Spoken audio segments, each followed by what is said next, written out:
tout le monde, bonjour Fanny. Bonjour tout le monde, bonjour Julien. Bon, alors, aujourd'hui on se retrouve bien sûr avec notre petite Clio 2 phase 1. Fini. Exactement, son premier passage dans l'atelier. Exactement. Alors, en ce qui concerne l'avant, niveau esthétique, on devait changer l'aile. Parce qu'elle était cassée à peu près à ce niveau-là. Ça, oui. Ensuite, on a changé le capot. Oui. Donc pareil, le vernis. Oui. On a préconisé le changement de pièces puisque si on les avait refaites, ça aurait coûté beaucoup plus cher.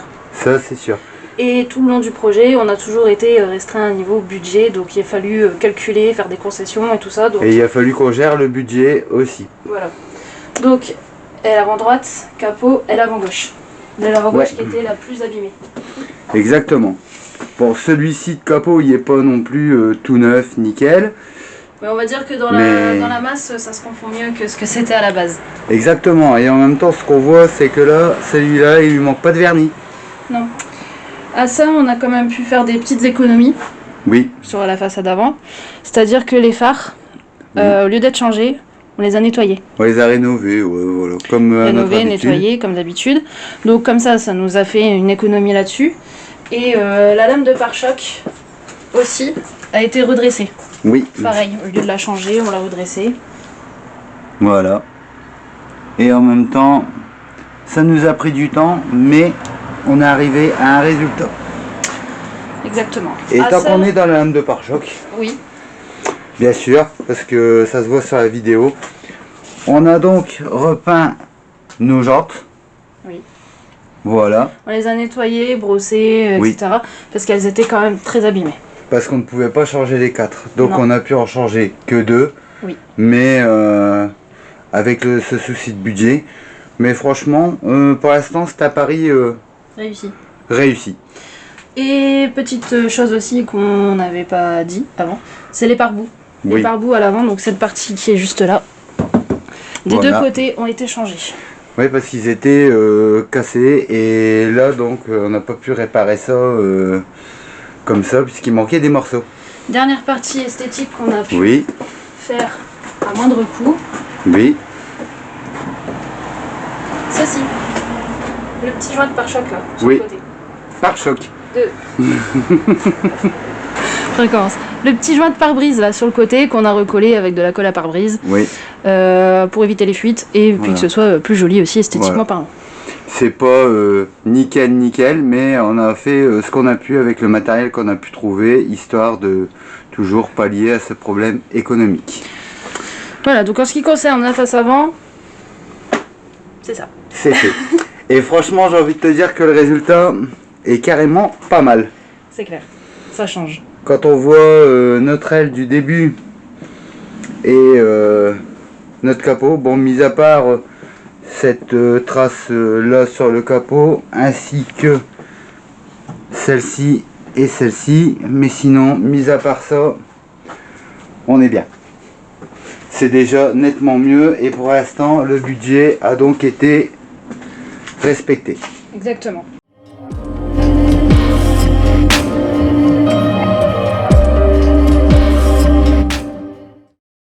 Bon, chers collègues, pour ce qui est de l'intérieur. Alors, pour ce qui est de l'intérieur, on a changé la sellerie.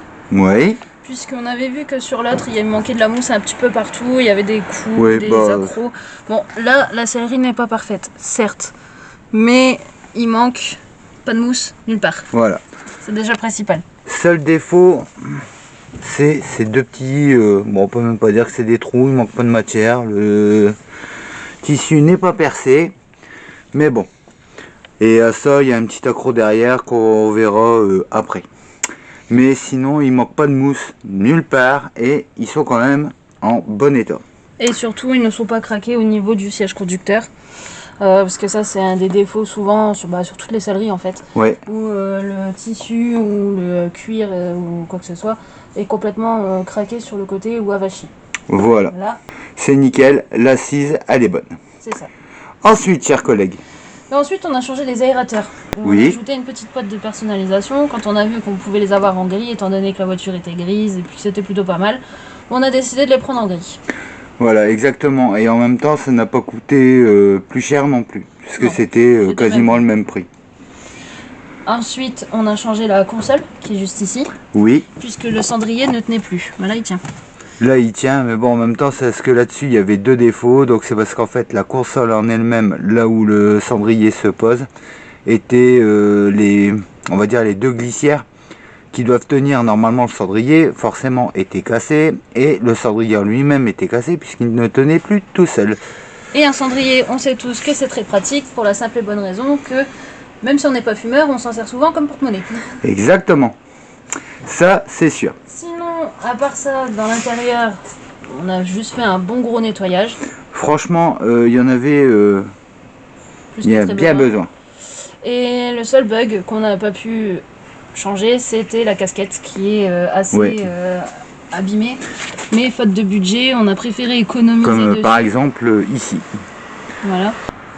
Mais faute de budget, on a préféré économiser là-dessus et garder le maximum pour le freinage parce qu'on savait qu'il y avait beaucoup à faire dessus.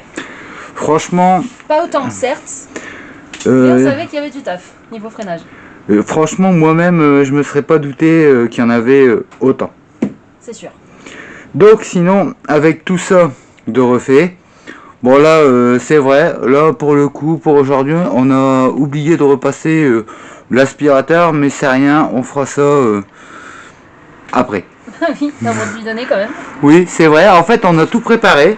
Sauf ça. Sauf ça. Mais bon, c'est pas grave, on va le faire. Bon, à la suite de ça, ce qu'on disait pour l'intérieur.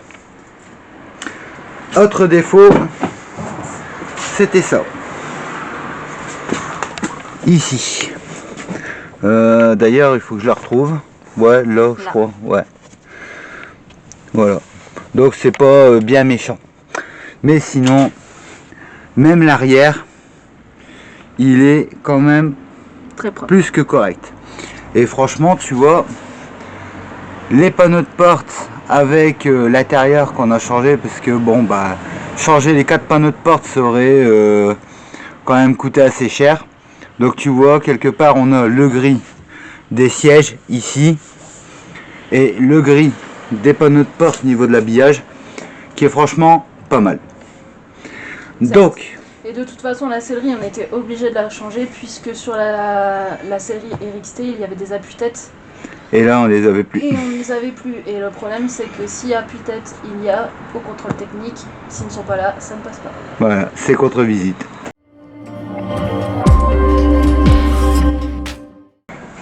Partie moteur. Exactement. Alors, le moteur. Le moteur. Qu'est-ce que tu as de beau à nous dire là-dessus? Tout d'abord, on a commencé par changer la batterie. Oui. Parce qu'au premier démarrage, on s'est rendu compte qu'elle avait un petit peu de mal à démarrer. Donc on a testé la batterie, rechargé. Bon, on a vu qu'elle était faible. Ouais. Donc on l'a changée. De toute façon, on a mieux préféré prendre cette précaution. Sachant que les mauvais temps arrivent. Voilà. Avec l'hiver, les batteries, c'est les premiers éléments qui rendent l'âme. Donc systématiquement, c'était nécessaire de la changer. À ça, on a également changé les bougies. Oui. Puisque même batterie changée, on avait toujours un petit temps avant le démarrage. Oui, bon, en même temps, de toute façon, la voiture, si elle a été parquée ou autre, c'est quand même préférable, même pour la remettre vraiment au carré, mécaniquement, de changer les bougies ainsi que, bon, bah, filtre à air, filtre à huile, l'huile, bien sûr, et les produits. Bah oui, du coup, pour le premier démarrage, comme sur tout véhicule, on a changé donc tout ça, mis les produits adaptés, donc premièrement le produit pour nettoyer le moteur, enfin un bon nettoyage moteur, ouais. Et puis ensuite pour les poussoirs, parce qu'on avait un petit claquement qui apparaissait. Mais là, ça va, il s'est déjà bien atténué, mais bon, ça c'est le genre de chose qui va s'atténuer de plus en plus avec le roulage, parce qu'on n'a pas eu la chance de pouvoir rouler avec. Bah non, parce que mis à part aller au contrôle technique ou alors faire un test ou deux, surtout au niveau du freinage, n'est-ce pas, elle a pas vraiment roulé. Exactement. Donc, voilà. Après, bon, on a réglé quelques petits détails du contrôle technique qui étaient en défaillance mineure, du genre le support de batterie. Hein. Oui. Ça a été replacé. Ensuite, la clim. La clim, ça par contre, on s'en est pas occupé. Non. Tout en sachant que le véhicule n'avait pas roulé pendant un temps et roulait pas beaucoup dans tous les cas, on ne savait pas si l'entretien avait été fait, si elle a été rechargée ou pas. Donc du coup, pour économiser sur le budget, on s'en occupe pas et on verra ça si la personne veut la mettre en route, chose qui me paraît peu probable. Oui, en même temps, ce qui est sûr, c'est qu'une recharge de clim en soi, s'il n'y a que ça coûte pas aussi cher que ça. Mais le problème étant qu'on ne sait pas depuis quand elle n'a pas fonctionné. C'est juste que si c'est ça, il faut recharger le circuit, tout simplement, mais sans savoir. Sans savoir depuis quand elle n'a pas été utilisée. Voilà. Déjà, il faudra nettoyer le circuit. Oui. Ensuite, le recharger et voir s'il n'y a pas des éléments à changer dessus. Voilà. Donc ça nous aurait fait... on aurait pu atteindre facilement les 100 balles.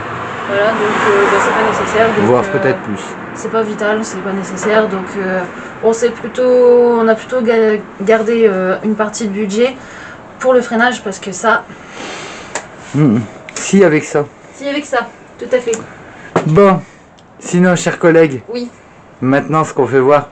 Eh ben le freinage. Le freinage. Bon, faire voir, c'est un bien grand mot, mais ce qu'on pourra expliquer, ce qu'on a changé. Résumé. Exactement. Parce que si on explique tout dans les détails, ça va durer 3 heures. Exactement. Et là, on essaye de synthétiser parce qu'on a fait... Parce que ça nous a pris 10 jours, même plus. Une dizaine de jours pour essayer de résoudre ça. Mais bon, on va voir ça après.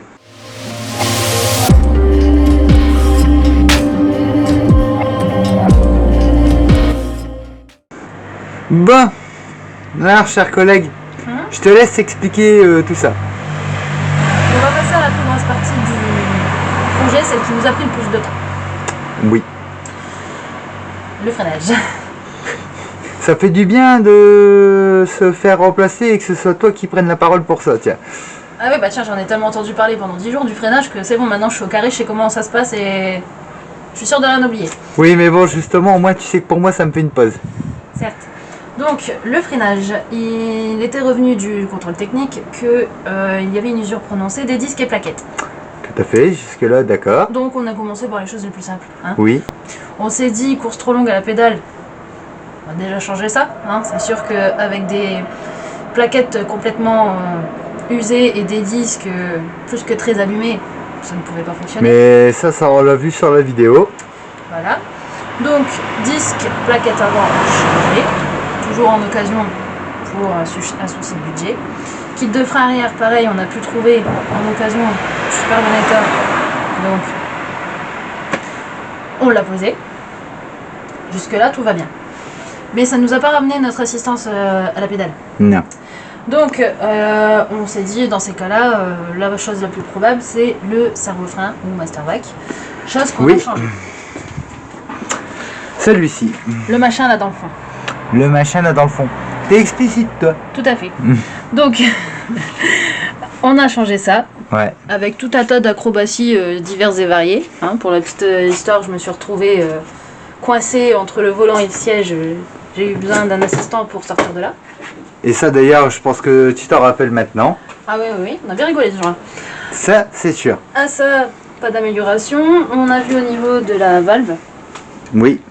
Alors, la valve... qui se trouve dessus. Dit clapper également. Bon, ça serait l'accès est difficile, mais on l'avait fait voir sur la vidéo. Et on démonte plus. C'est fini. Non, non, j'ai plus envie de démonter là pour le coup. Donc la valve, on l'a changé 2, 3, 4 fois. Enfin, on en a pris plusieurs, on a essayé, il n'y a rien qui a changé. Du coup, on a démonté le tuyau qui en sortait, on l'a testé, où on a perdu la carte mémoire, bien sûr. Avec toute la chance qu'on a. Dans la série, pas de bol. Voilà, c'est ça. Et la seule chose qu'on a vue, et qui n'était pas si gênant que ça, du moins pas la cause, c'est un collier. Et quelque part, on s'en fout. Voilà, et quelque part, on s'en fout complètement. C'est sûr que, bon, quelque part, mis à part le collier qui pouvait juste étrangler un peu le manchon de raccordement, on l'a remplacé et on l'a refait correctement. Là, c'est vrai, pas de problème. Oui, mais c'était pas ça la cause. Voilà, bah, toute la cause, non. Du coup, on s'est penché sur le mètre cylindre. Oui. Bon, il paraissait faible. Certes, on l'a testé, effectivement, c'était pas le top. Donc on en a... changé 2 ou 3. 2 ou 3. Au final, Mastervoc, mètre cylindre. Voilà, c'est ça. Au final, on s'est dit, il y a un problème et tout. C'est pas normal. On a vu qu'il y avait une fuite sur le bouchon du réservoir. Oui. On a aussi changé le bouchon du réservoir. On s'est dit là c'est pas possible. Non. On a fait toutes les purges possibles et inimaginables, enfin on résume tout ça dans la vidéo précédente. Et au final, le truc qui est sorti de là, c'était le bloc ABS. Voilà, bah, c'est la seule option qui nous reste en même temps. Parce que bon, le bloc ABS, lui, on peut dire, bon je sais pas si on le verra bien, mais bout, avec voilà. les tuyaux de frein. C'est juste lui ici. Derrière la jauge Voilà. d'huile. Mais ce qui est sûr, c'est que c'est normal, c'est de l'usure aussi. Ce qu'on sait, c'est que il peut encore nous tenir un petit moment. Oui, alors je tiens à préciser quand même qu'au passage du contrôle technique, elle est encore dans les normes de freinage. Hein. Voilà, donc tant qu'elle est encore dans les normes de freinage, voilà. C'est le principal. C'est pour ça, c'est à prévoir, mais c'est pas à changer forcément tout de suite. Parce qu'elle est encore dans les normes. Voilà. Bien sûr, il faudra y penser. Voilà, mais de toute façon, vu qu'on va continuer les entretiens et les réparations de ce véhicule, bah, on le changera en temps voulu. Exactement. Voilà. Donc la partie freinage, ça c'est ok. Oui, et en même temps, petite précision, pour le freinage à l'arrière, lorsqu'on a réglé le frein à main.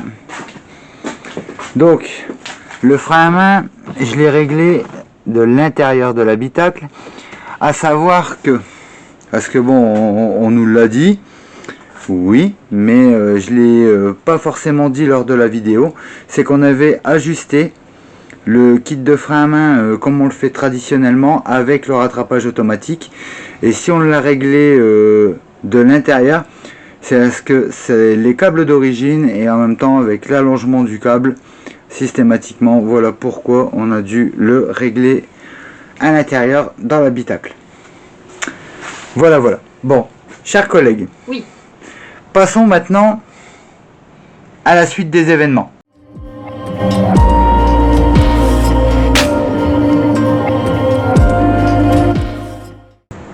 Dernière chose qu'on a changé pour l'avant, pour clôturer cette partie là, il nous restait on a refait les trains de roue.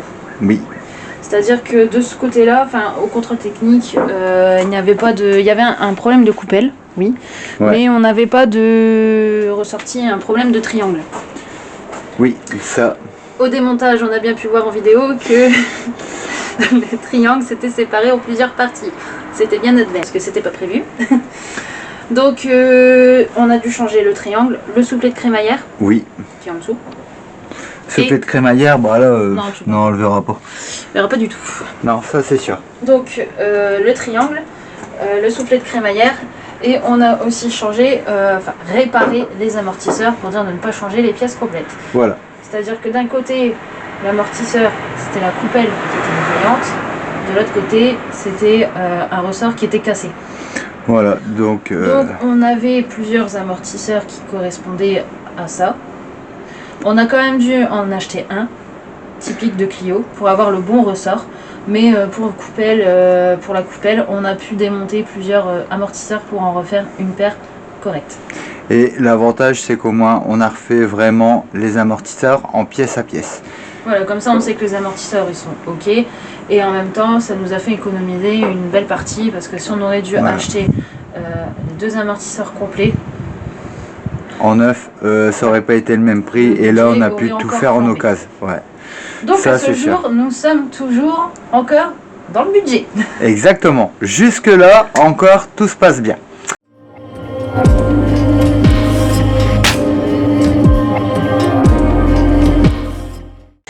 Dernière étape. Oui, dernière étape où on a synthétisé un peu toutes les petites choses qu'on a remplacées. Donc on va commencer par le joint de capot. Oui. À la base c'était un joint de coffre, parce que celui qu'on avait à l'origine sur la voiture était cassé.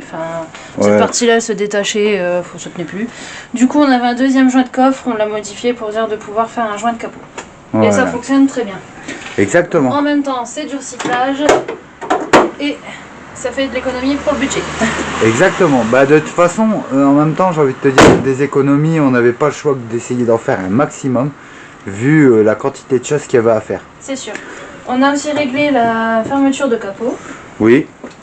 Qui se fermait très mal parce qu'on s'est même fait peur, on a cru qu'on allait plus réussir à ouvrir le capot. Ouais, bon après, s'il se ferme, ça va, mais si on n'arrive plus à l'ouvrir, ça devient craignos. C'est ça. Bon. À ça, on a changé le moteur de lave-glace. Oui. On avait vu sur une des précédentes vidéos que c'était pas déjà le bon modèle, Et en plus, ça avait été bidouillé avec des morceaux de fil plantés dedans. Donc nous, on a mis le bon moteur avec la prise d'origine. Ouais. Les balais, les bras d'essuie-glace, hein, ça c'est des pièces d'usure. Voilà. Donc ça, ça a été fait. On a changé les lécheurs. Oui, ah bah alors ça, les lécheurs, par contre, tu le vois direct. Il n'y a plus de boursouflure. Voilà, parce que bon, du coup, ils étaient en mauvais état. Ouais. On en avait une paire qui était bonne, et du coup, on les a replacés dessus. Exactement. En ce qui concerne l'intérieur, on a démonté du coup la casquette la dernière fois. On avait vérifié les ampoules de compteur et on a changé ce qui n'allait pas et ce qui était absent. Exactement. Au moins maintenant, on sait que même de là, on est reparti sur des bonnes bases. Voilà. En ce qui concerne les barilliers. Ah, oui. Alors là, on a eu une petite surprise. On avait dit dans les premières vidéos qu'on aurait remis le kit Niemann barillier au carré.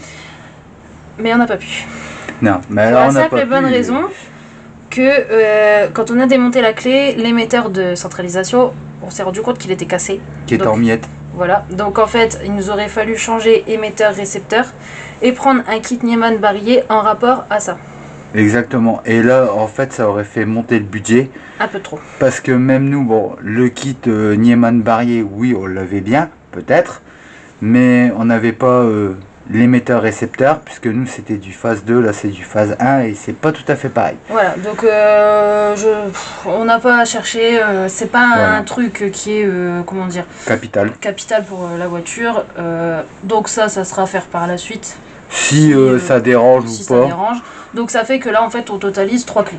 Une pour le Niemann, une pour le coffre et une pour les portes. Parce que à la base, sur les 2 clés qui nous étaient fournies, il y avait juste la clé du Niemann et la clé du coffre. Oui. C'est-à-dire que les portes, mis à part la centralisation intérieure, ils se fermaient pas. Exactement. Et en même temps, rappelle-toi, quand on a démonté le barillet, on s'est aperçu qu'il était cassé. Voilà, et l'autre côté, à droite, c'est pareil, il était largement abîmé. Donc du coup, on a récupéré, on a reposé 2 barillets et du coup, ça nous fait un total de 3 clés. Mais c'est pas grave. Pour l'instant, c'est des frais qu'on a économisés. Et on a bien fait. Oui, vaut mieux, oui. Oui, parce que là, on arrive sur le sujet un peu plus... Enfin, on va commencer à l'atteindre. Donc là, en parlant de la centralisation, je te prie. Merci beaucoup.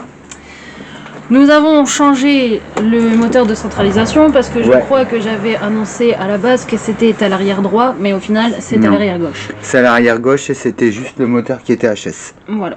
Il fonctionnait encore, mais trop faiblement pour dire de pouvoir fermer la porte. C'est pour ça que ça ne se fermait pas d'ailleurs avec la commande intérieure. Voilà, donc à ça on a changé aussi l'enceinte. Oui, là il lui manquait carrément des morceaux cette enceinte. Voilà, tour de partie. Disons que la membrane, elle pouvait plus nous sortir de son comme il fallait. Donc ça, on l'a changé. Exactement. À ça, on a changé le haillon. Ouais. Ce qui nous a réglé aussi le problème qu'on avait en défaut mineur du post-stop parce qu'il manquait une ampoule. On n'a pas eu besoin de changer l'ampoule, mais qu'on a changé le haillon. Voilà, et là tout était bon. Et du coup, on peut voir qu'on a plus ce point de rouille qu'il y avait juste là. T'as pas oublié un petit peu la roue de secours? Ah oui, pardon, la roue de secours. Donc, comme on avait dit, on avait fait le tri dans les jantes parce qu'il y en avait qui n'étaient pas en bon état. Et on a également aussi réparé celle-ci. Enfin, restauré celle-ci. Voilà. À la suite de ça, on devait du coup remettre le kit Niemann barillier au carré. Ça n'a pas été possible. On a dû donc investir dans un bouchon universel. Et en même temps, c'est un bouchon sans clé. Voilà. Voilà, c'est un bouchon universel qu'on peut trouver un peu partout dans les magasins auto.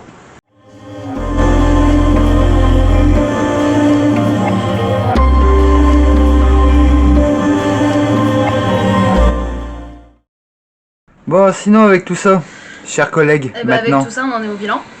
Alors, le bilan. Donc, on a eu la voiture 2 mois. Oui.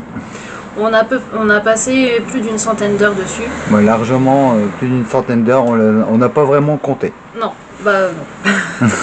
C'est comme les purges, on a arrêté de compter à un moment donné. Voilà. Sachant que, bon, de toute façon, comme on avait déjà dit plus d'une fois, on fait ça en dehors de notre boulot, enfin entre deux, quand on a du temps libre. Donc c'est pour ça que ça a duré aussi un peu plus longtemps. Exactement. En tout, on a totalisé 3 passages au contrôle technique. Oui. Au bout du 2e passage, donc une fois avoir réglé l'histoire de course à la pédale, on a eu le coup de grâce qui est tombé. On va dire ça comme ça. Voilà. On était déjà plus que très serré budget. Franchement, on se disait c'est bon, on a réussi à respecter nos trucs, ça a été nickel. Sauf que là, au niveau pollution, ça ne passait toujours pas. Donc avec les tests qu'on a pu faire avec le contrôleur technique, il s'est avéré que le bilan qui est tombé, c'était que le catalytique cassé. Ouais. Donc catalytique à remplacer. Exactement. Et c'est pas la pièce qui coûte le moins cher.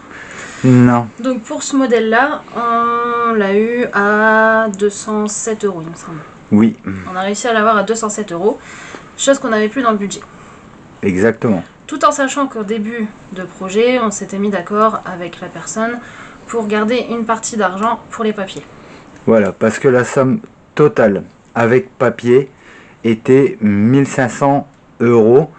Donc on avait mis de côté 150 €, ce qui nous laissait 1350 € en fait de budget pour réparer le véhicule.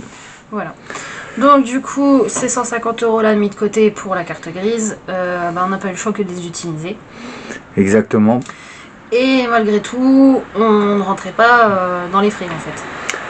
Oui, alors, ce qu'il y a, c'est que ce que nous avons fait, c'est que une fois qu'on a appelé la propriétaire donc du véhicule pour lui expliquer ce qui se passait, comment ça fonctionnait, celle qui nous a dit c'est pas grave, l'argent que vous aviez mis de côté pour faire la carte grise, prenez-le pour dire de changer le pot catalytique. Donc c'est ce qu'on a dû faire. Donc le pot catalytique il nous a coûté exactement combien déjà? 207 €. 207 €, donc on avait 150 €, donc restait 57 €. Donc on était déjà tout juste limite budget.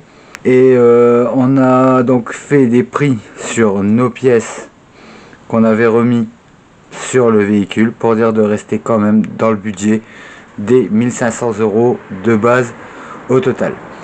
Donc avec tout ça, bien sûr, il y a des petites choses qu'on n'a pas pu faire, forcément. Oui. Comme par exemple les petits défauts de vernis. Bon là ça se voit principalement plus ici à l'arrière. Là. Bon, là ma foi, vu qu'on va continuer les entretiens, on pourra faire ça au fil du temps. On va dire que sur les objectifs esthétiques du véhicule, on a pu remplir 95%. Exactement. Il ne reste plus que ça. Oui. Et après, changer les ressorts arrière du fait, on a dû privilégier le freinage et les amortisseurs, les trains avant, etc. Donc c'est pour ça que les deux ressorts arrière, quelque part, ça presse pas. Non, et de toute façon, ils sont encore corrects, plus que très corrects. Et après, il restera donc juste le petit souci de complaisance, la télécommande à la clé pour la centralisation, parce que on est obligé d'ouvrir manuellement, mais on peut se servir également de la centralisation à l'intérieur du véhicule. Ouais. D'ici 2 ans, bien sûr, entretien, on va dire normal. Oui. C'est la courroie de distribution et peut-être voir le bloc ABS si là, par contre, ça ne passe plus au contrôle technique. Voilà. Mais en même temps, nous, ce qu'on a pu constater, c'est que vu qu'on a dû aller 3 fois au contrôle technique, au fur et à mesure des roulages, à chaque fois, ça s'est amélioré. Ouais. Donc, sinon, on a quand même rempli pas mal de nos objectifs. Déjà, les objectifs de base qu'on avait mis en place avec la personne étaient relevés. Oui, tous ces objectifs-là. Après, c'est quelques petits détails qu'on n'a pas pu faire, bien sûr. Mais sinon, franchement, je dois dire que c'était franchement pas mal. Pourtant, la voiture en prix de base, c'est pareil. Elle était à 800 € sur l'annonce. Et on a pu s'arranger à 600 € pour l'acquisition du véhicule. En même temps, on avait bien vu qu'il y avait des frais, mais on pouvait pas tout voir non plus. C'est pas en un seul coup d'œil qu'on peut s'apercevoir des choses qu'il y a à faire. Mais ce qu'on sait aujourd'hui, c'est que la voiture, elle est quand même fiable, qu'elle est plutôt jolie d'esthétique comparée à quand on l'a eu, et que franchement, notre histoire, c'est pas mal.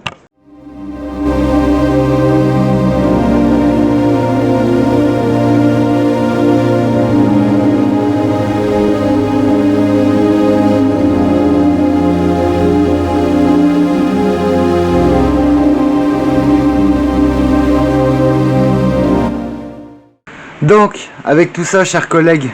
Oui. Donc du coup, ce qu'on sait, c'est que par rapport au travail, bon, on pourra peut-être pas publier de vidéo la semaine prochaine parce qu'on a énormément de travail qui nous attend. Mais on se retrouvera donc probablement dans 2 semaines pour la continuation de nos vidéos. Bah oui. Et ce qu'on se dit, chers collègues. Eh ben comme d'habitude. Bah vas-y, je t'écoute. Affaire à suivre. Dans 15 jours. Ouais, on va dire ça comme ça. Et à bientôt. Et à bientôt.